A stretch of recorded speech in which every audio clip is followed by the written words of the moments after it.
We meet every year. We discuss the same things, your golf, your golf course design, and how you're moving forward. Are you in a position where you just want to be? Where I would just want to be, where like I'm happy with where things are. Yeah, definitely.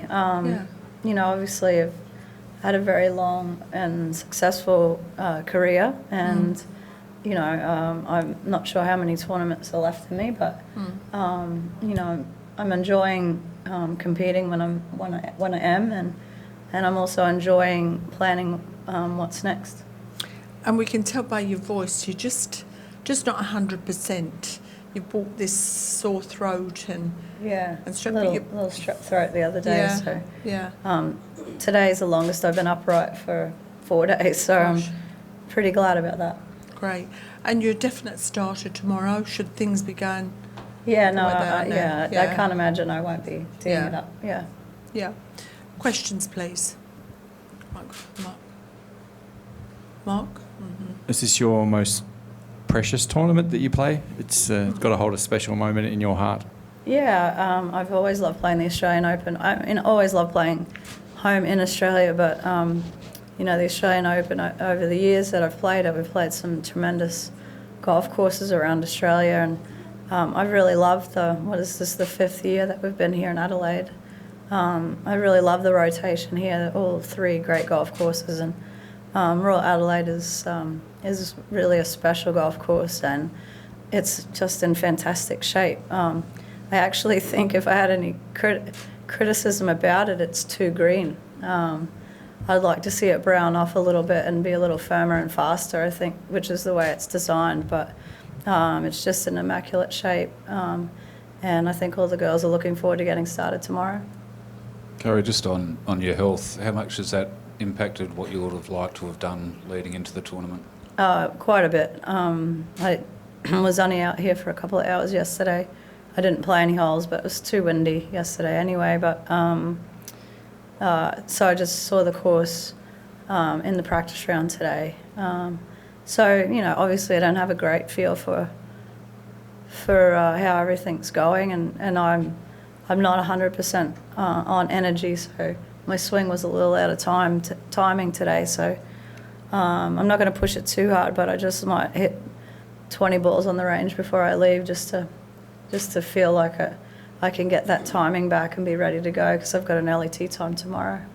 Do you think that your competitive instinct will take over though, and once you tee it up tomorrow? Yeah, I hope so. I think you know, just with the adrenaline of competing, I think will help lift the energy level up, and also the focus and concentration. So yeah, I'm sure that's not going to be a problem once 7:55 comes around. Karrie, how's your schedule now compared to what it was before? Have you cut back a fair bit? Yeah, the last 2 years, 17 and 18, I just played 9 events, and well, from the beginning of my career, I used to probably play 27 or 28 events, and then before 2017, I was probably 22, 23 for about 10 years, so quite a bit. And how's your mental state with the illness and how you are in your stage of your golf now? Where's your mental attitude at?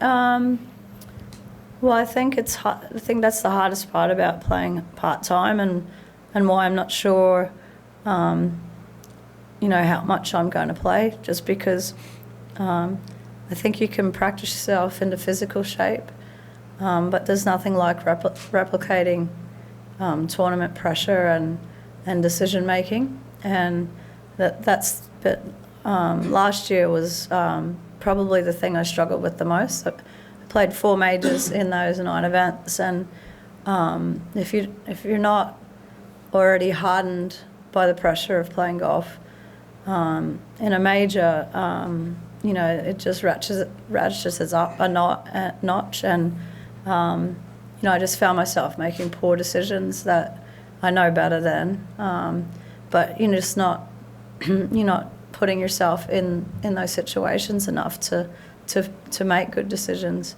So you know, that's the part I know that you know, it's not necessarily going to hold me back, but, you know, and it is like riding a bike, but, you know, when you're riding that bike against someone who's been riding all year, sometimes you're not quite as sharp.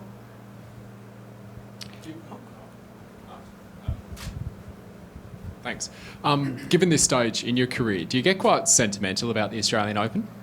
Yeah, I do. I mean, like I said, I've always loved playing at home in Australia, and I know I don't have many Australian Opens left.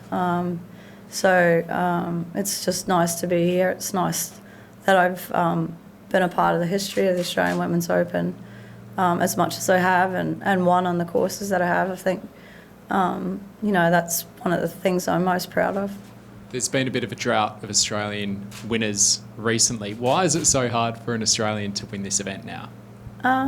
Well, it does come with a little bit of pressure, and you know, early in my career before I won, I really did feel that pressure to win in Australia because I'd been winning around the world, and so I think a lot of the girls will not 100% treat it like a major, but it's a big event for them. You know, they want to do well in front of their family and friends, and they want to come home and show the rest of Australia why they're playing so well overseas. So I think it's only a matter of time. We've got a number of great girls up there now, and it'd be really good to see one of them holding the trophy at the end of the week. And although you're not, you know, you see not the end, but you've got a few more Australian Opens in you. I mean, you're still so involved with Hannah Green. She won your scholarship. How much pleasure does that give you, the continuity of it all, maybe when you do stop playing? You know, it gives me great satisfaction to see not, you know, Hannah, but Minji and Sue O. You know, those girls are doing really well over on the LPGA, and I just think the sky's the limit for them. I think they're, you know, they're just starting out their careers, and they found their feet somewhat. And Hannah obviously had a breakthrough year last year, so I'm just excited to, you know, eventually I'll only be watching from the couch or but outside the ropes. But I look forward to watching how their careers progress. Wonderful. You've said the tournament's evolved a lot, and I assume you're proud of where it's gone. I know you're proud about the courses that it's played on, probably better than the men's in a lot of instances. What's your vision for it in the future? What would you like to see happen to the Women's Australian Open? We'll just sort of continue on the same path that it is, and you know, as the LPGA purses continue to grow, it'd be great to see the Australian Open grow along with the rest of the events. I'd really like to see more of the girls come down here and play. Quite honestly, outside of the majors, we won't play a better golf course than we're playing this week for the rest of the year. There won't be a better course than this outside of the majors. I asked Hannah and Minji this separately. You've always had Drummond on you, but sponsorship within Australia is hard to find. What would you say to companies, you know, who want to get behind? Because it's a growing brand, isn't it? They could get behind two women there and others who've really got a chance to put their product on the map. Yeah. Well, I think what I'd say is that, you know, we are overseas quite a bit of the year, but you know, there's definitely ways that you can use us in and around Australia, and you know, female athletes more often than not, and female golfers keep their noses clean. You know, we don't make the bad headlines that you need to worry about when you're signing somebody, one of us, to a contract. And you know, all the girls are very personable. Part of, you know, the LPGA model is that it's based around the pro-am experience. So that's what companies need to know, is that we're around CEOs and, you know, people in high positions in companies all over the world, and used to entertaining and speaking to them. So, you know, not a lot of other sports have that exposure to those people. So instantly we're very comfortable being in those settings. Do you want a question, Denise? Hi, Karrie. Hi, Denise, how are you? Congratulations on everything that you've done first for golf in Australia, particularly women's golf over the years. It's just been magnificent and you've been a role model for so many people. But my question is, over the time that you've been on tour, how has your preparation changed for a tournament, you know, from over the years? Is it different now than it was in the beginning? I'm sure it's a little different. It probably has evolved over the years, but, you know, there's a lot more pre-round stretching than there was when I was 21. And I just used to put the club over my back and touch my toes and ready to go. Yeah, just a little bit. I'm probably a more conscientious practicer. Like, I don't flog myself at the start of the week as much as I used to. I still feel like I get my practice in. I've always been very good that I'm not someone that just stands on the tee line and chats and could be there for 2 hours and hit 20 balls. You know, I've always been very structured and made sure that I made the most of my time and then got it. I'm sorry. And then got out of there and gone home and rested. I think you can watch some of these young girls here and you know, they're told they have to work hard, so they're just here from sun up to sundown. But by the time they get their Sunday, they're fried, and you know, they don't finish the tournament off well. So, you know, I've just learnt to be more efficient with my practice. Any more questions? Sorry. When will you know the time? When will you know to call time on your career? Is it, what would it take?